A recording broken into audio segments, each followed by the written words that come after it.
Pán navrhovateľ, postavte sa prosím a vyjadrite sa súdu. Či trváte na návrhu tak, ako bol doručený súdu? Áno, trvám, aby sme sa rozviedli. A ja s tým nesúhlasím, aby sme sa my rozvádzali. Dobre. Iný život. Áno, ďakujem, posaďte sa. Pani odporkyňa, postavte sa prosím. Vy súhlasíte s podaným návrhom? Nie, ja nesúhlasím s tým, s podaným návrhom, aby ste nás rozviedli. Dobre, posaďte sa. No a ako to manželstvo potom vyzeralo, keď ste sa zobrali? Dobre to prebiehalo. Žili sme si, tak jak sme si žili. Mali sme deti, starali sme sa o ne. Potom ja som si povedal, že ja už nechcem takto žiť ako cigán, tak som si našiel robotu v Bratislave. Však cigáňom si a aj budeš, a nie si ty gáčo. Takže čo si ty myslíš o sebe? Nie si ty gáčo, ale cigán si si. Áno? Ty si sprostý, ty. Len a nepoužívaj ma. No, ja ti dám. Ostan pri tej flaske moja. My si nerozumieme tom, že ja som chcel byť stále iný. Ja som vždy si našiel robotu, ona mi vždy furt nadávala, ona mi vždy byla. Kvôli tej robote? Kvôli tej robote, že som stále není s ňou. Ja som chcel len preto, aby pre moju rodinu, aby sme mali čo najlepšie, aby sme nežili z tej sociálky, aby sme nežili z tej podpory, jak každý cigán osade tam žije. Ja som chcel žiť normálny život, ako ostatní bieli ľudia. A ako ste v tej osade žili? Žili sme tak, že z podpory, zo sociálky. Nikde sme nerobili. Ale bývali ste kde? Bývali ste v nejakej chatke, alebo v dome? Alebo so mňou si žil u mňa. Chatrči sme žili. A potom, keď sme si nevyskakuj. Hovorte so súdom. Potom, keď ste si čo? Potom, keď som si našiel v Bratislave robotu, tak som postavil som si rodinný barák. Aha. A chcel som, aby pre tú rodinu to najlepšie. Aby aj decká vyrastali v takom slušnom prostredí, aby nevyrastali v tej cigánskej chatrči ošarpanej. Rozumiem. A však ty žiješ s nama, tak čo rozprávaš? Ty žiješ s nama v tej chatrči.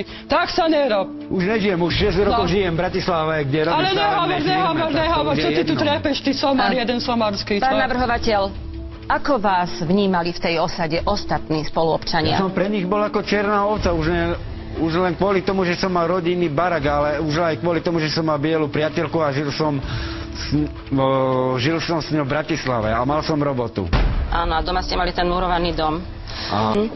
Tým, že pracujete, tak posielate peniaze manželke. Áno, ja robím v Bratislave a my sme z východu volali tej cigánskej osady, tak ja nemôžem chodiť každý deň za ňou, ani za deckami. Tak ja jej posielam peniaze, ja chodím každý druhý týždeň domov. Piatok ráno cestujem a pondelok ráno sa skoro vrácam do roboty, do Bratislavy. Však to je práca, to není práca šľachtivá. Aj ty krádneš, to není poctivá robota. Aj ty krádneš. Ja nekradnem. Čo ty tu vyprávaš nesmysly, sprostosti? Ja nekradnem. Krádneš a vo veľkom krádneš. Tak by som ostal v tej cigánskej osade a chcel by som robiť do Bratislavy. Že ona mi nerozumie. Ja keď som namontoval doma záchod, splachovací, tak ona zúrila, ona ho rozbila.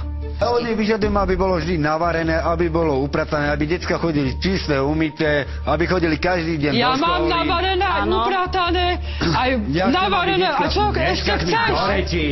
Čo ešte chceš? Pani odporkyňa, kto vám dal slovo? Prepáčte, pani sudkyňa, prepáčte. No, pán navrhovateľ, takže chcete, aby chodili do školy? Aby chodili slušne do školy, tak ako ostatné decká, aby niečo z nich bolo. Aby neboli sprostí, ako všetci tej cigánskej osade. Teraz sa postavte, súd vám udeľuje slovo a máte možnosť vyjadriť sa k návrhu, ktorý tu teraz predniesol navrhovateľ. Počúva vás súd. To neexistuje, však on je cigán a Romovia, predsa my sa nerozvádzame. Kto to kedy videl, aby ste nás vy rozviedli? Ale počuli ste, ako sa vyjadril navrhovateľ. Má priateľku a plánuje si s ňou spoločnú budúcnosť. No, to sú mi veci. Tak Gáčovku, tak kto ho viac potrebuje? Však predsa ja mám od neho 5 detí a ona je len jedno? A vám vôbec nevadí, že on má milenku? No vadí, prečo by mi to nevadilo? Vadí mi to. No tak vidíte, a predtým ako žil? Však predtým žil... našiel túto novú známosť. Predtým žil so mňou. Iba s vami? Áno. Predtým nemal žiadne známosti? Áno, mal známosti. Mal aj S inými ženami. Ale ticho buď. Inými ženami a s ktorými? Z osady alebo?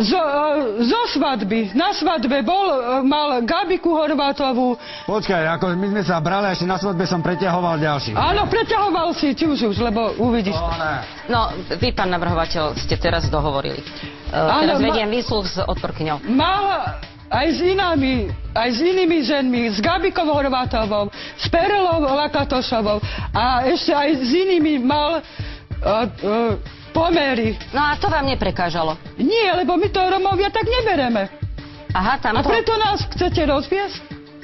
A toto vám prekáža len preto, že ona je biela? Áno, prekáža mi to. Ako sa vy vyjadrujete? Keby nešiel do tej Bratislavy do práce, tak z čoho by vás vyživil? No však nech sa dá na dôchodok, jak ja som invalidný dôchodca. Bolia ma kríže, ladviny, žlčové kamene mám, takže by sme poberali dôchodok a peniaze na deti by sme poberali, aby bol s nama. Pani odporkyňa, vy rešpektujete svojho manžela?